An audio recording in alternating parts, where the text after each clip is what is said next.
one says, how do you get your ideal life?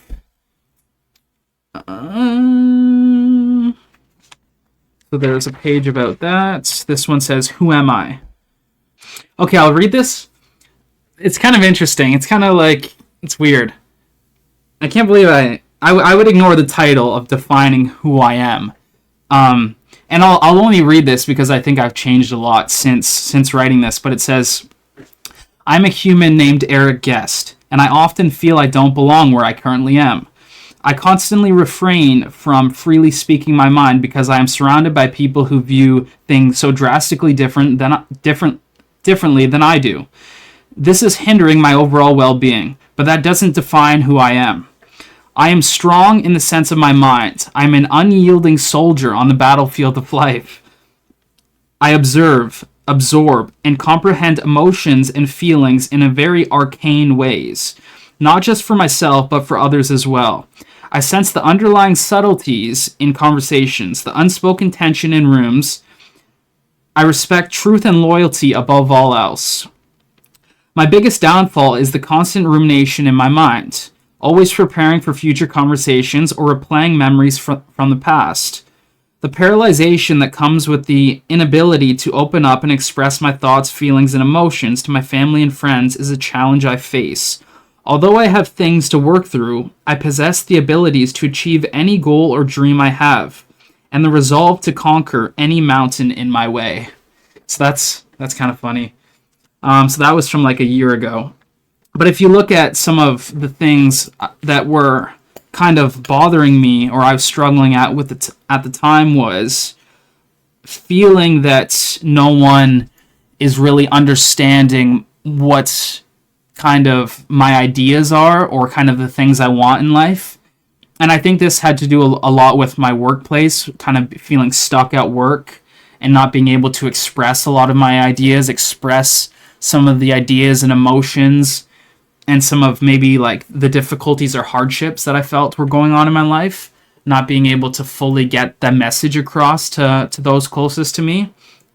So a feeling of isolation amongst, even though having peers around, feeling isolated in my message and how I'm viewing the world, as well as constant rumination in my mind. And it says always preparing for future conversations or replaying memories of the past. And I think this kind of goes towards people say, oh, if you're constantly thinking about the future, that you're filled with anxiety. If you're constantly thinking about the past, you're depressed. You need to be in the eternal now. But I genuinely think this is kind of the rumination and preparation for future conversations was a way for me to prepare myself against people that may have this information on me that I have these mental health situations, or that I have gone to a psych ward or dealt with different mental health situations. To me, that was like my Achilles heel, that someone could attack me at that.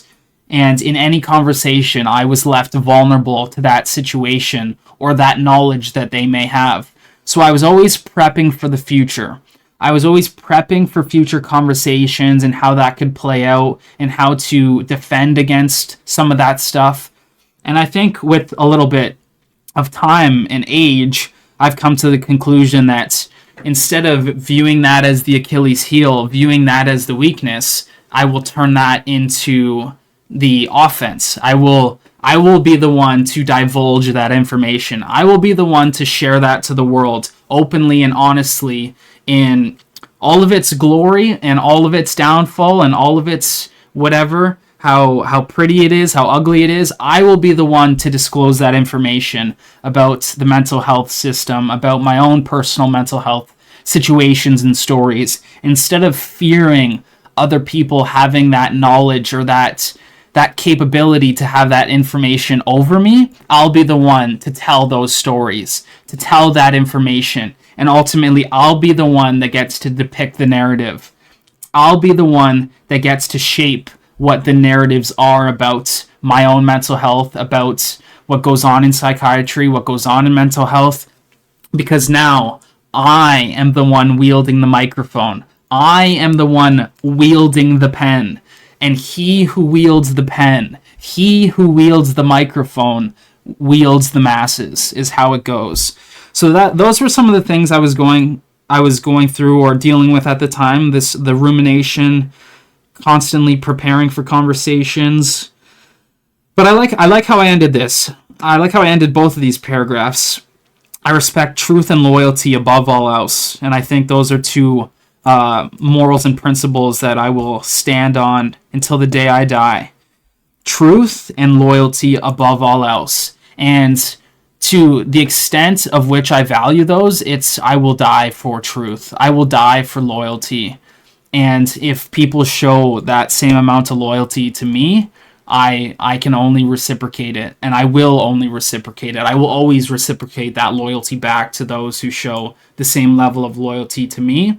And in terms of truth, I think there's certain types of people in this world who have this passion and this lust for the truth of what things are, maybe because they've been mistreated, maybe because they've gone through situations and found out things that maybe the world isn't really how we think it is, or the world doesn't seem or doesn't present in its entirety of how maybe we once thought it did. It gives us this desire to chase the truth, to stop at nothing, to find out what the truth is. So me, I respect truth and loyalty above all else. And then I like how I ended the second one, and it says, I have things to work through. I possess the abilities to achieve any goal or dream I have, and the resolve to conquer any mountain in my way. So, no matter the size of the mountain, no matter the size of the man that stands in the way, I will overcome. I will achieve, and I will go through the mountain. I will climb the mountain, and even if it takes years, decades, different lifetimes, I will come back and I will climb that mountain. So I like that even though this description of who I am at that time, it was filled with some turmoil, but I try to always end off anything I write with a positive mindset. Or if I'm writing about times that are filled with turbulence and turmoil or hardship, there's always a positive mindset or a positive shift that you can spin out of anything. There's always something in you that you could say, despite these hardships, despite these problems of ruminating thoughts, or these feelings of isolation, or these feelings of being misunderstood, I will still conquer and achieve and overcome any hurdle and climb any mountain that stands in my way, despite anything that happens. So this is the kind of mindset and thinking that people need to approach mental health with, and they need to approach their own problems with. It's think about the hardships, reflect upon whatever negativity in your life, but don't dwell in the negativity, don't dwell in the negative emotions. Look at them for what they are, look at the situation for what it is, and then inject positivity into it, inject positive thinking into the negative situation, and overcome and build yourself up in every situation. It's always about building yourself up.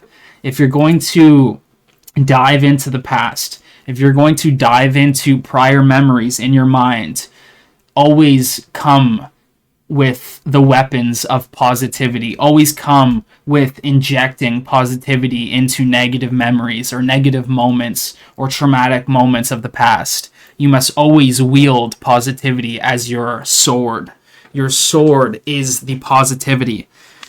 So I'm looking for things I love.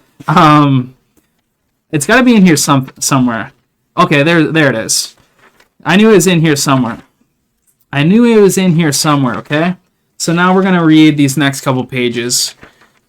So it says, what do you love? So I did this on December 29th, 2024. So what's today? So this was a year ago. Couple days short of a year ago to the date. So it says, I love my partner, I love my family, I love my friends. So we got the basics out of the way. So it says, what do you love? and I even wrote, I said, okay, now the basics are out of the way. What do you really love? What burns in the deepest part of your soul? And here it says, I love the idea of motivating people and helping others become healthier and attain their goals. So that was one thing I love. I love the idea of motivating people. I love the idea of helping people. Another thing I wrote, I love self-improvement, seeing and looking at areas of myself or my life that need improving and working towards those goals. So constantly reflecting, constantly analyzing and dissecting myself in a sense, not in the literal sense of dissecting myself, but in the sense that looking at any gaps, looking at any holes, looking at any areas of my life, whether that's my nutrition, my sleep, spiritually, my interests, my relationships, financially, my career, constantly dissecting whatever areas of my life could be improved upon and adding little things to improve those areas that need improvement. So I love improvement. I love looking at areas that need improvement and improving upon those areas. That's another thing. And the next one that I have here is I love observing, watching people, trying to be present in the situation, noticing the mood changes and expressions in different tones and conversations, etc. So that does sound a little creepy. I will admit that first line, I love observing / watching people, but in the sense of someone who's analyzing the world, in the sense of someone who is conscious and cognizant of what's going on around them at all times, watching how people interact with each other, watching how people greet each other, watching just like the ebbs and flows and the natural pattern recognitions of the world, just how different people interact, how nature works, how cars flow, how trees bend to telephone wires, how tree limbs are cut off over drive-throughs, just looking and observing at the little details of the world. I enjoy observing things in that sense. And then when it comes to conversations, like,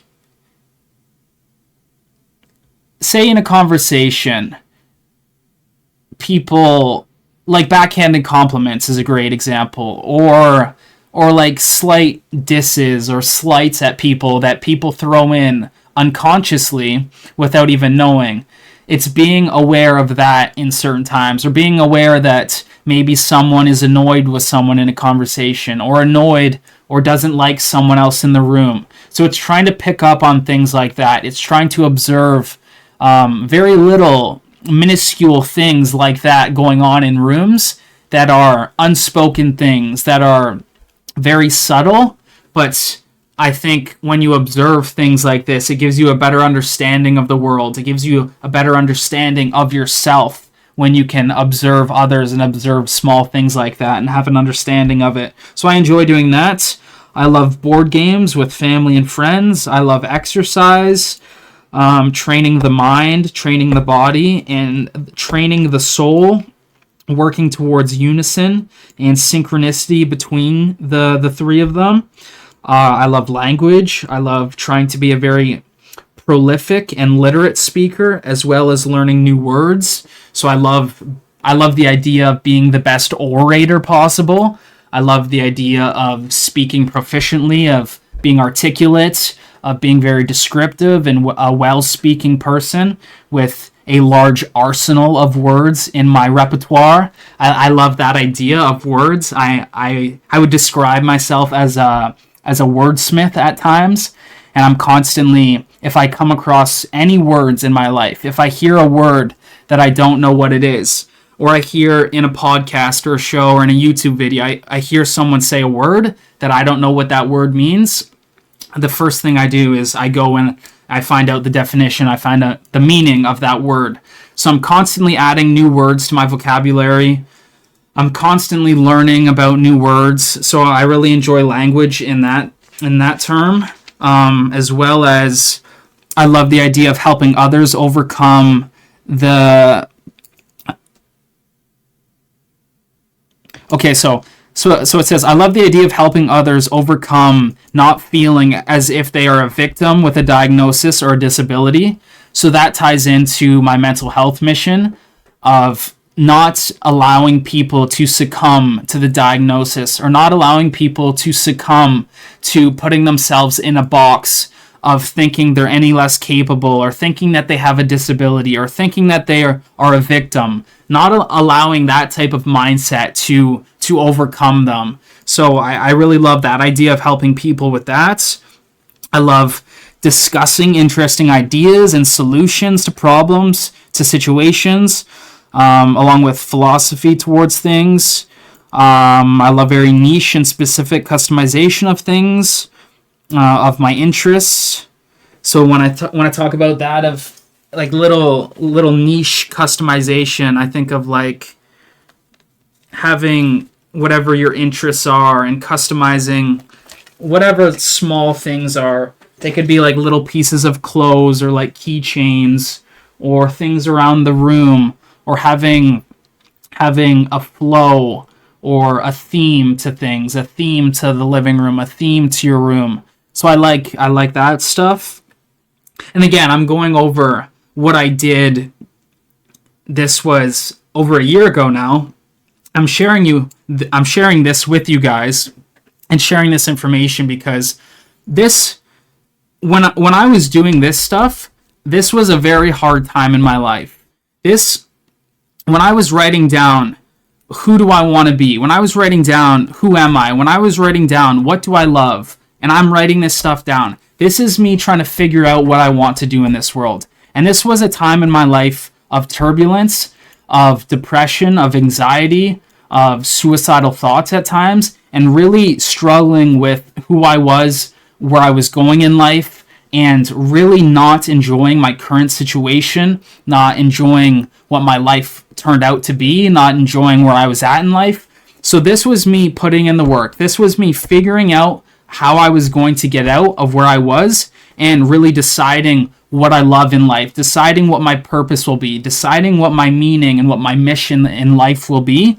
So I'm bringing this information to you guys, and I'm sharing with you guys what I did to get out of some of those hardships, to get out of that rock bottom, or to get out of that negative situation in life. So then you guys have the information and have the tools to do the same for yourself.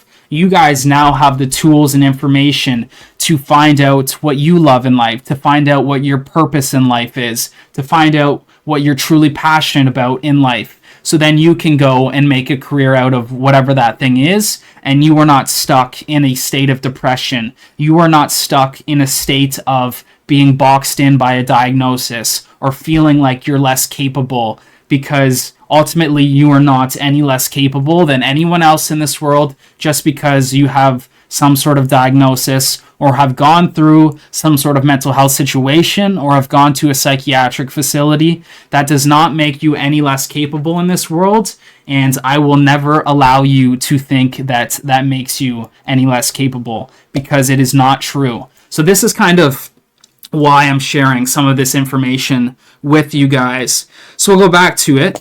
Let me take a quick sip of water here. I didn't think I was going to get into this stuff. I mean, I had the idea to go find out, or to find this little section of the binder, but it's kind of interesting. Sometimes I forget what I did in the past to get to where I am. I forget some of the things I did, but I think it's a good reminder to see some of the things you went through, to see some of the turmoil, and to see some of the process of truly finding yourself, of finding meaning, and how you did it. Because along this journey of life, along this path of life, you're going to get lost again. You're going to find yourself in the eye of the storm again, or being pulled under the tide, and being shipwrecked, and being depressed again, and being suicidal again. Life is not a linear ascend to the top of the mountain. You will fall down, you will fail, you will lose your job, you will lose family, you will lose friends, you may lose everything, and you may gain it all back. You may get rich, you may get famous, and then you may lose it all again. So life has these ups and downs. So I think it's important when you're in a state, when you're down, and you crawl and you claw yourself and you really pull yourself out of the negative situation, you learn from it and you recognize how you did it and you realize what things did you do to get out of that situation. How did you get out of the situation? What did the process look like? What were the things you were doing? What was the information you were consuming? What were the habits you were doing? How did you get out of that situation? Because that is very, very important, that you can then take with you the rest of your life, and you have a blueprint that you can pull yourself out of any negative situation in life. Because once you've done it once you have pulled yourself out of one negative situation in your life, you can do it 100 times over. You can do it 1,000 times over. Once you have the blueprint that getting out of a hardship and learning how to get out of a hardship, or learning how to get out of rock bottom, you now have the answer. You now have the golden ticket to getting out of that thing. So knowing that and knowing what you did to get out of that thing is important to reflect upon. So I think it's interesting and I think it's important, and that's kind of why I'm showing you my reflection process and some of the things I did to get out of some of those negative situations. So we'll go back to it. So I said, like, I love the idea of helping others overcome and not feel a victim with diagnosis or disabilities. I said, I love Japanese culture, the way of living, the respect, and the feng shui. I can't believe I'm sharing some of this stuff. But when you go to, if you're going to go write down what you love, you can't stop yourself. You can't self-police yourself. You need to just let it all out. Whatever comes to mind, whatever you love. If you love little cartoons, if you love little stuffed animals, if you love stuff like this, like I love whatever this is, a chakra tree. If you love chakras, if you love spiritual stuff, write it all down. You have to let it all out, and then you can look at it and truly pinpoint which ones mean the most to you. So there's no shame in what you love. There's no shame in what your interests are. So me writing that I love the Japanese culture and I love sakura trees and I love the cherry blossom trees. I love samurai. Like there's no shame in it. Who cares? So as well as I love. So it says I love deception and masks and the mystery of life. So I love the masks. I have mask tattoos all over. This, like, the Mirage. That was always my favorite Apex Legends character. This, like, the Illusion, Asylum Houdini, the escape artist. So I love the mystery of things. I love the question mark, the mystery of life, the question of what is life, of what is the purpose of life, what is the meaning of life, why are we on this planet, are we the only ones in the universe? So I love the mystery of things. I love the mystery of life. I love the idea of an underdog story and achieving everything I've ever desired. I love owls. I love wolves. And so this is kind of funny, and this is like shameless, and I'm going to be a shameless person, but you write everything you love. I love owls, okay? I love owls. I love wolves. This is funny. I love peace and solitude. Being alone at night, looking into the sky, and stargazing. So I love stargazing and being alone at night. I love nature. I love teaching and helping kids. So these were some things I was just writing down, just kind of brainstorming and getting a ton of ideas out for what I love. Because when you're lost in life, when you don't like your current situation in life, when you don't have meaning in life, when you don't have purpose in life, when you feel there's a hole, when there's a void missing in your life, you need to fill the void. You need to fill it with purpose and meaning and love. But you need to find out what those things are for you. So you have to jot those things down. You have to brainstorm those things. You have to go out into the world and find out what your interests are and find out what your hobbies are. So then you can actually start to fill your time up with the things that you love more. So you need to be aware of what the things are first that you actually love. So then you can go, you can go and do those things. So after I did what do you love, the next thing I went to is, who do you want to be? So it says, what qualities, physical qualities. I don't think I'll read this one because this one's kind of personal. But in terms, it just says like, it's basically describing like, what kind of person do you want to be? What kind of qualities do you want to have as a man? How do you want to be perceived? Like, so I mean, I guess I'll share some of it.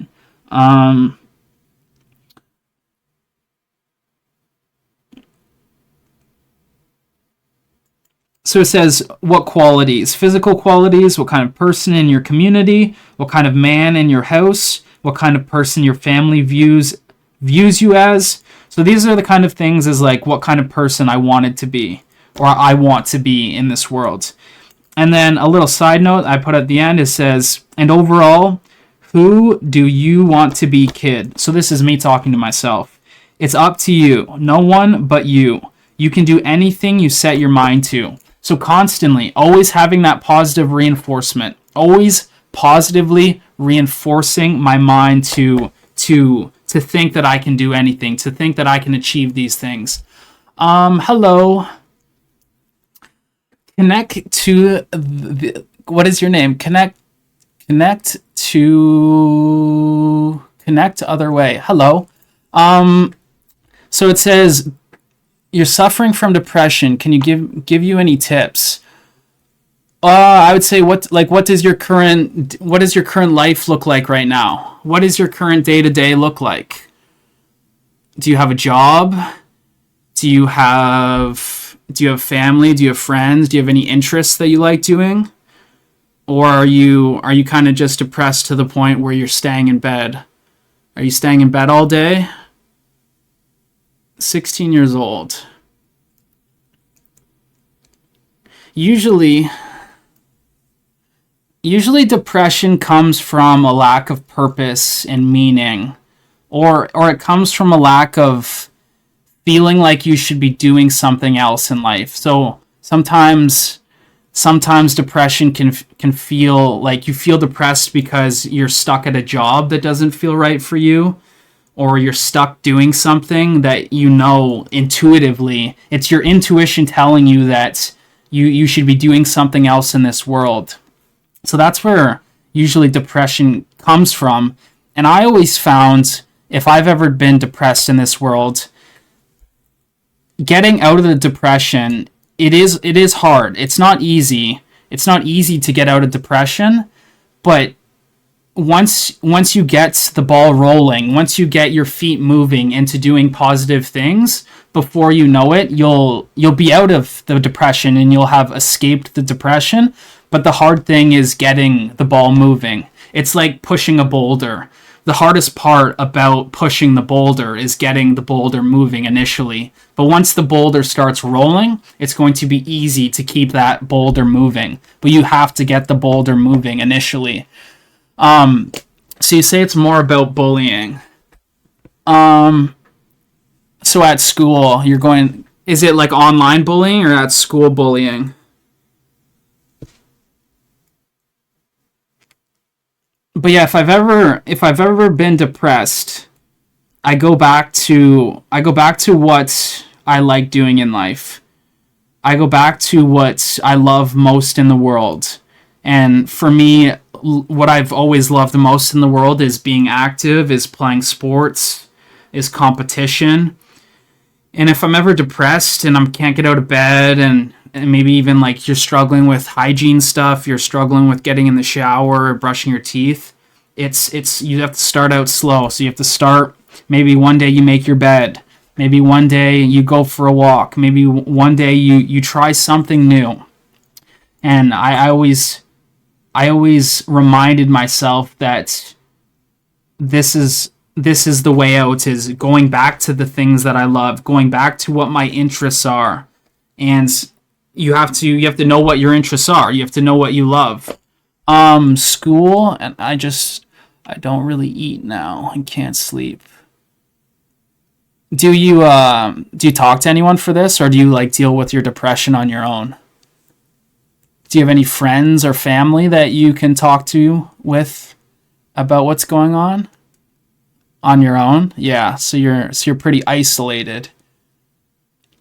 I would say try to, and this may even go against like common what people might say, but say you don't have anyone in your life that you think you can discuss things with, or maybe you feel that there's absolutely no one in the world that understands you or understands what you're going through, and that's usually a common feeling.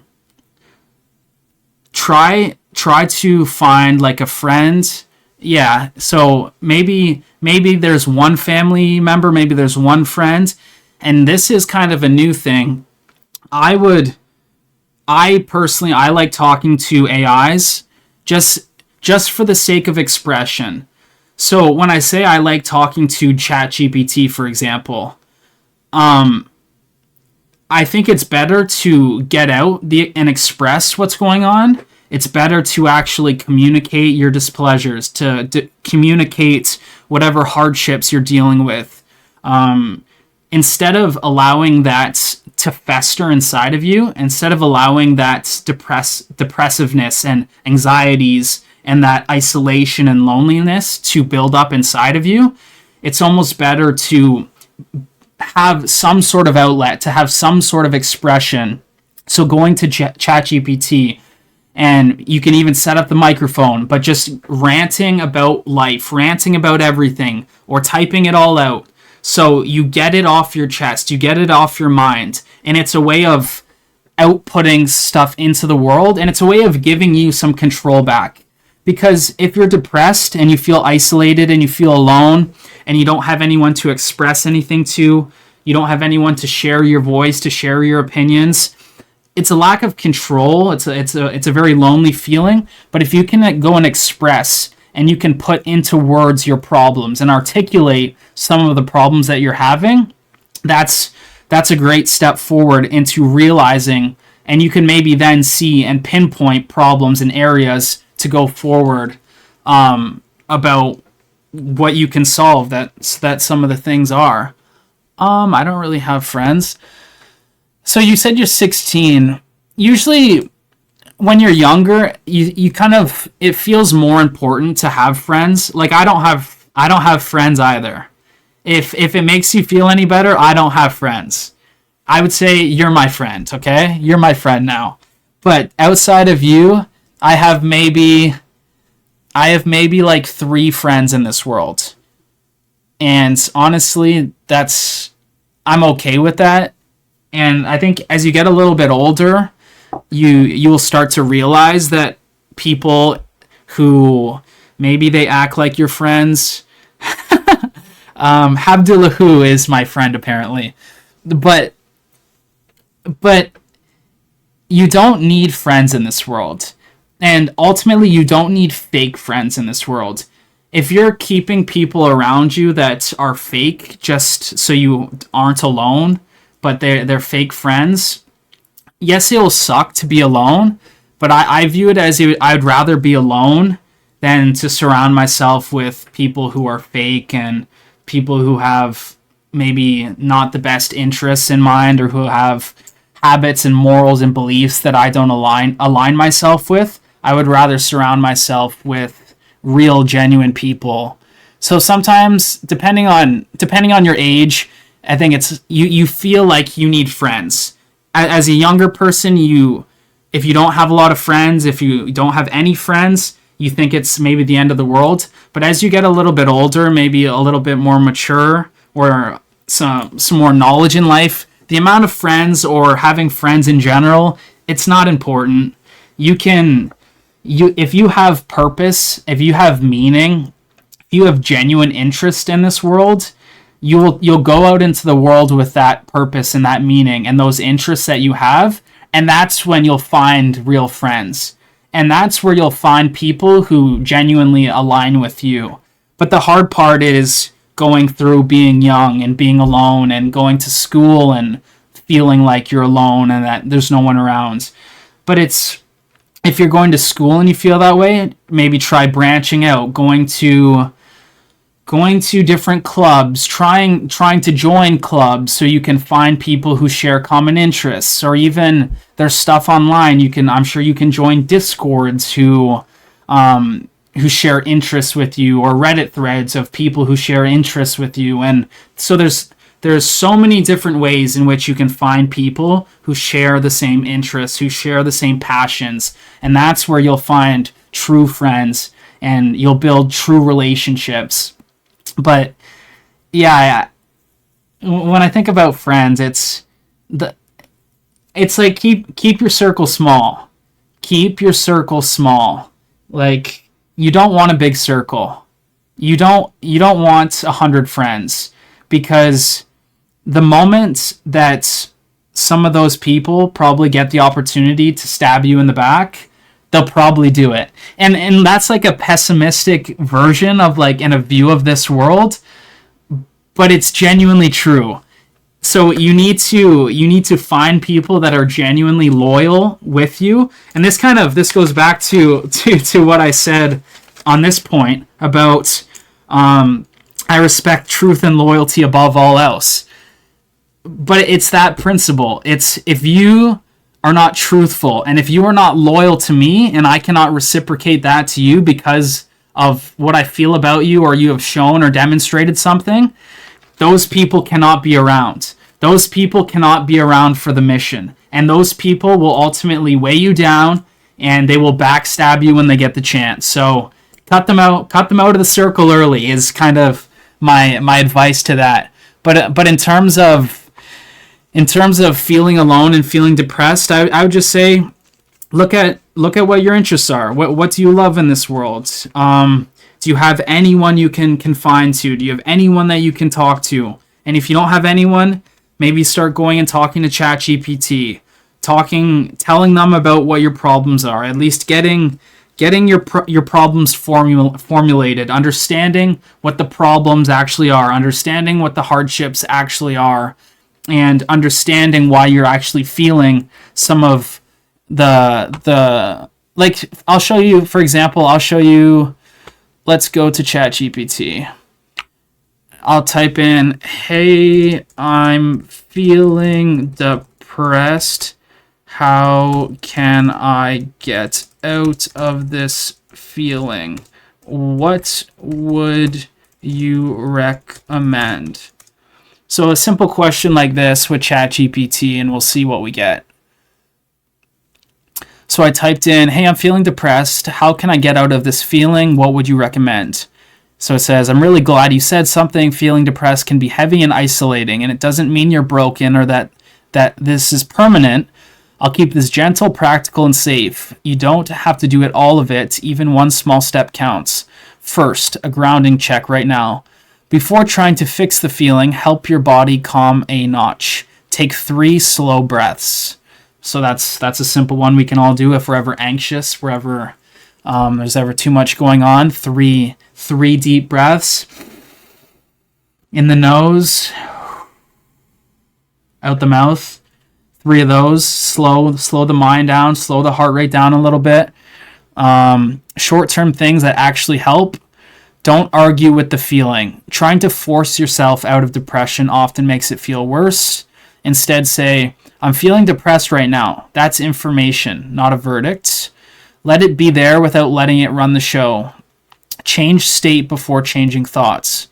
Depression lives in the body as much as the mind. Pick one. Take a shower, a warm or cool shower. Step outside, maybe, so it says get in nature for 5 to 10 minutes. Maybe move your body a little bit, stretch your arms, your neck, your jaw. Drink a full glass of water, so maybe some hydration, maybe eat some healthy food. You don't know if you can say it here. Okay, I understand. So I guess I probably understand, and maybe if you don't think you can say it here, that's probably best that you don't. Thank you for having that wherewithal.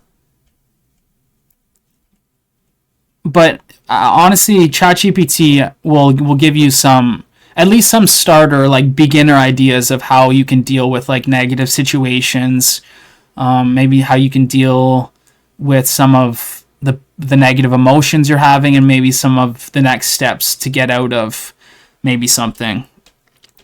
Like here it says, if your thoughts are heavy or self-critical, try this reframe. Instead of I shouldn't feel like this, try something like something in me needs care right now. So something in you needs nurturing. Pardon me. And then it says, if you can, tell a parent, a guardian, or a trusted adult with how you're feeling, or message a friend, or Canada Talk Suicide Crisis Helpline. So there, what do you don't? You can say anything you want in the chat. Yeah, don't feel like you need to hold back. You can say whatever you want. I am open to all. I'll literally talk about anything when it comes to mental health. I'll talk about psych wards. I'll talk about my time in psych wards, medications, mental health problems, depression, suicidal thoughts, mania, psychosis. I will talk about it all. There's nothing that you need to feel like you need to hold back. It is all open, my friend. Abdullah, how's your night going? Is Popsicle Boy back? Is Popsicle Boy back in the hospital? Abdullah, do you don't want? So I'm at the point of thinking.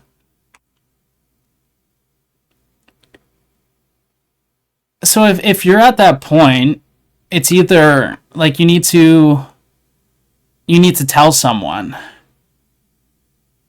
And it may be embarrassing to tell someone that that's how you feel. It may be like awkward, but honestly, I think it's better that you're alive. I think the people in your life, your family members, your friends, whoever is there in your life, would rather you be alive than you do such a drastic thing like that. So if you have to call a mental health crisis helpline, if you have to write on a note and hand it to your family member because you can't say it out loud, if you have to send them a text, whatever it is, but you have to tell them. If that's where you're at, if that's how you're truly feeling, you have to take action, and in terms of take action, you need to help yourself, and you have to. But in terms of you feeling alone, I'm glad you found me. See, this is perfect. I'm glad you could find this show, and we could talk about some of this stuff, because you are. And I don't like the saying. It feels weird. Even I've felt alone at times, and you hear people be like, "Oh, you're not alone." And it's kind of cringy. It's kind of weird. I don't like that kind of sentiment, but I'm glad that we get to hang out and talk about some of the stuff on this New Year's Eve. So it's you, me, Abdullah. We're hanging out. We're having fun. But being at the point of thinking about suicide, yeah, talk to someone. You have to go and tell someone. If that's what it's going to come to, you must tell someone. You must tell someone, because your life is important. Your life matters, and you're not going anywhere. It's not like that. It's not like that. Explain to me. I'm listening. I'm trying to understand.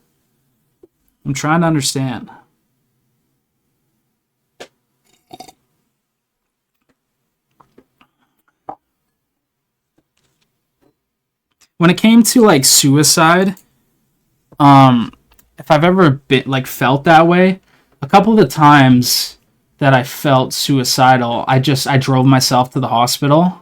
I just took myself there. And it was even like, I remember a time I sat in triage, and it's weird sitting in the emergency section of a hospital, and there's patients around, there's people around, and you're like talking to a nurse, and you're explaining to them why you're there. So it feels awkward to say, like, to talk about suicide or to talk about suicidal ideologies and ideas out loud.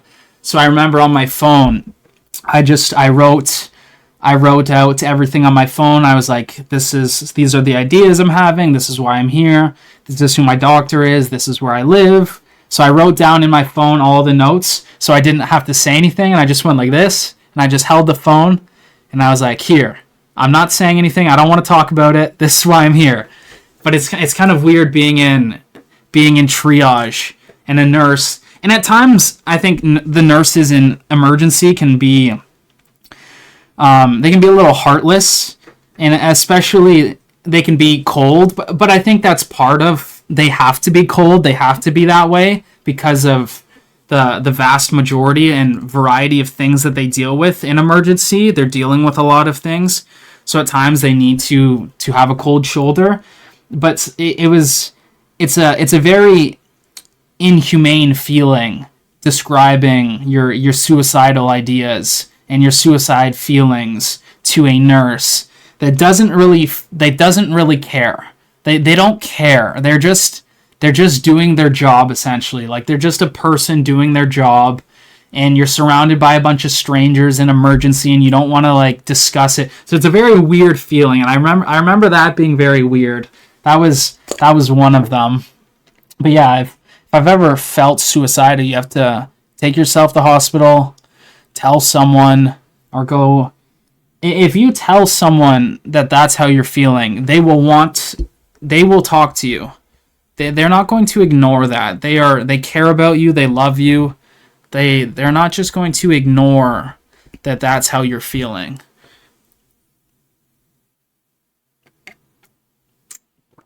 They are not going to. You can talk about what's going on. You can disclose that sort of information to people. But I don't. So with the diagnosis that I have, you go through. I'm not going to say what the diagnosis is because I don't believe in giving it power. I don't give power to the diagnosis. Okay, so you go through mania, and sometimes you go through psychosis, and then on the opposite side, on the other end of the spectrum, you could say, you go through depression. So you go through severe depressions. So sometimes, or this is what has happened in the past, is I would go through the mania and psychosis sometimes, and I'd end up in hospital, and then I'd come out of that, and then I'd be healthy enough and seemingly like I was in a good spot to come out of hospital, and then I would end up back in hospital within a few weeks on the other end in the depression, dealing with no purpose, not wanting to live anymore, this sort of thing. So I ended up in hospital a couple times on the negative side of the coin and dealing with the depression and dealing with those negative feelings. So I understand a large spectrum of mental health. I understand the highs. I understand feeling like grandiose, feeling unstoppable, feeling like a god. I understand that stuff. I understand the psychotic breaks, the delusions, the hallucinations, the spiritual messaging, the spiritual awakening feelings, paranoia. I understand sleep deprivation. And then the other side of it is the depression, the suicide ideologies, and the feelings of despair and anxiety. And so there's nothing I will ever hold back. I will discuss it all. I am open to discussing and talking about all of that stuff. So there's no shame in it. And I think the more that you get comfortable with the stuff that you've lived through, the stuff that has gone on in your life, if you empower it, if you give it meaning, if you give it purpose, and you don't look at it as a constant negative thing, and if the memories come up every time and they're constantly dragging you down and they're constantly dragging you into something that you fear thinking about, that's an area in your life that you need to reflect on more. That's an area of your life or traumatic time in your life that you need to reflect on it more and figure out why it's causing so much turmoil still to this day. So I believe in bringing those negative emotions to light. I believe in reflecting on them, reliving them, and hashing out, and ultimately skewing the narrative, changing the narrative, and building mythologies around your own story. It's kind of like being the superhero in your own story, or being the villain in your own story. Whatever the fuck you want to be, it doesn't matter. But it's not letting those moments, it's not allowing that baggage of the past to hold you down and pin you to a version of yourself, or pin you and drag you and drag baggage along as you move forward in this life.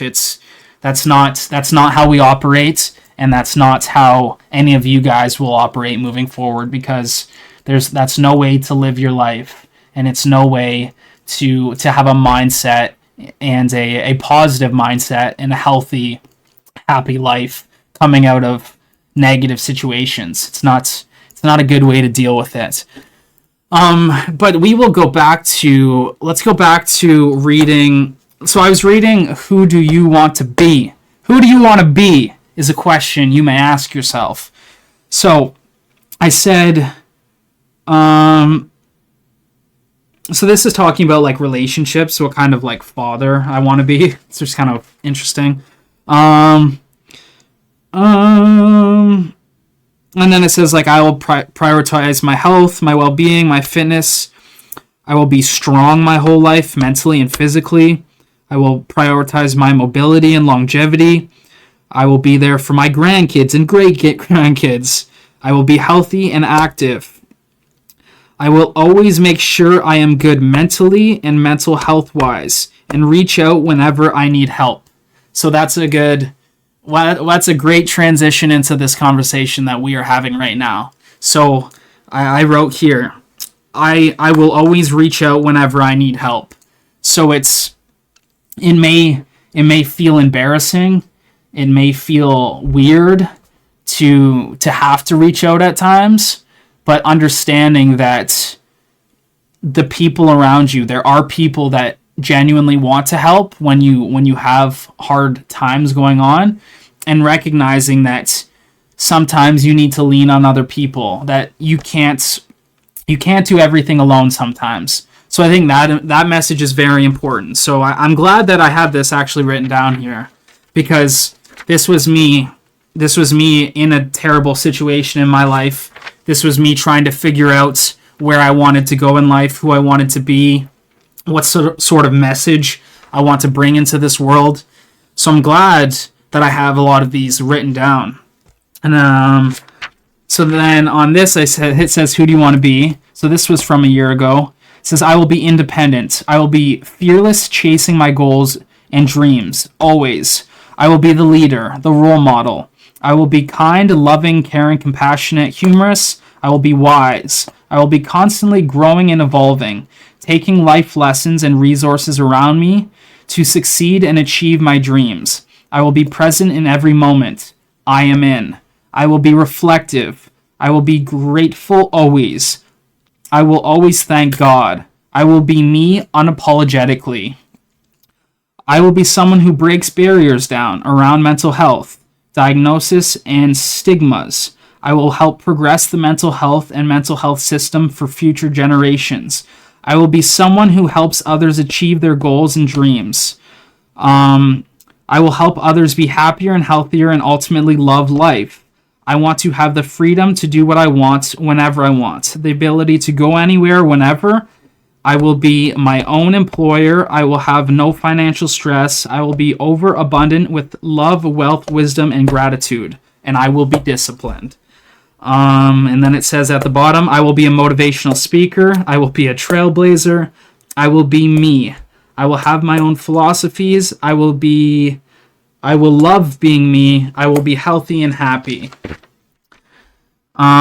So this is, and this may be obscure. This may look like weird, kind of like who it may be weird to think about yourself as who am I, and to write down in descriptive, actually describe yourself as to who you actually are. Or it may be weird to write down who you want to be in this world, what kind of things you want to achieve. It may be weird to write down what you love in this world. what your passions are. But when you do something like this, it allows you to look at what you actually like.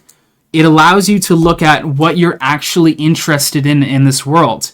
Because if you're in a job, or if you're stuck in a career, or you're stuck at school doing something you don't want to do, you need to figure out where you're going to go. You need to figure out a blueprint, and you need to have a vision of where you want to go in life. You can't just stay stuck in the mud. You can't just stay stuck where you are and pitying your situation and pitying your life. You need a trajectory. You need something to aim at, and you need to write it out. You need to write out what the interests are, you need to write out what the loves are, and you need to write out what the goals are, so you can then chase those things in this world. And if it's content that you want to create, if it's social media that you want to do, doing something like this is even much more important, because then you'll do social media. You'll do content based upon what you love. You'll do it based upon what you're interested in. And if you look through me doing these pages and reading them out loud of who I want to be, or what do I love, or what I want to achieve, all throughout this is like, I want to be a motivational speaker. I want to be a public speaker. I want to help people with mental health. I want to help people with their diagnoses. I want to change mental health. I want to be a trailblazer in the field of mental health and changing your mentality. So all through this, you can see common narratives. You can see common things that you like. And when I did this and I reflected on this and I decided I'm going to do the Be My Guest show and really start talking about mental health, I had a foundation. I had interests. I had love. I had passions of things that I can now talk about and bring into the content. And it would have been, it was honestly hard, because I at a time when I was a little younger, I was doing videos. I was trying to do like podcast-like things. I was trying to do little clips. But I didn't really know what I was going to do. I didn't really know what my sole purpose or my sole intention was going to be moving forward. But when I started doing this type of reflection and this type of work and learning what I actually was interested in, then I could carry it. And now I had a blueprint. Now I had pillars and what my moral principles are and the foundation for what I stood for. And now I can take that and aim that in a direction and aim that at my goals, aim that at my dreams. And now that's what I take and I go and achieve those things instead of kind of wandering aimlessly through the world of content, through the world of social media. Is there any people that you meet that have the same problems as me? So first of all, I wouldn't say that you have any problems. Like feeling like you're lonely or feeling like you're isolated in this world. I wouldn't say that's a problem. I think that's a very common human feeling and human experience. So I would change kind of saying that it's a problem. But in terms of people that have been suicidal, yeah, there are so many people in this world who deal with mental health situations and that have felt suicidal, that have felt depressed. But oftentimes there are many people that they go through those battles alone. They deal with those battles alone, and you would probably never even know that someone potentially tried to commit suicide or potentially was hospitalized for mental health situations. And sometimes it's the strongest people in life. Sometimes it's the happiest people in life. And sometimes it's the people that you would never guess may have mental health problems or feel suicidal, that they struggle the most with these types of situations. So yeah, I know many people who have situations that they feel lonely or they feel suicidal. I've come across many people. So you are not alone in feeling how you feel. It is a normal human emotion to feel alone and to feel like what you're doing in this world isn't right. But it's not, what's important is not allowing those feelings to override you and ultimately determine the entirety of your future, or when you feel that way and you feel lonely and you feel depressed or you feel suicidal, it's not allowing those emotions to win. It's not allowing those emotions to win and you taking some sort of actions that will change your life forever, because there are actions that you can do that you may never come back from. And actually, I'll share a story of one of my friends. And I said I don't have many friends, but this is someone I met through the hospital. Actually, they're in a group I'm in, and he tried to commit suicide. This guy, I won't say his name, but he tried to commit suicide, and he now has, I think he has a lot of physical issues and he has a lot of physical limitations that he can't do a lot of things. His body doesn't work as well as it did before. I think he damaged some things, either mentally, physically, when he tried to commit suicide. So in me sharing this story is I'm trying to say that there may be harsh actions that you may want to take that could severely and drastically impact the rest of your life if you do those things now. So it's not allowing those to win. It's knowing that within you are stronger, you are more capable of overcoming those feelings and overcoming those emotions. But yeah, this guy that I talk about, this story, he is one of the most positive people that I know in the world.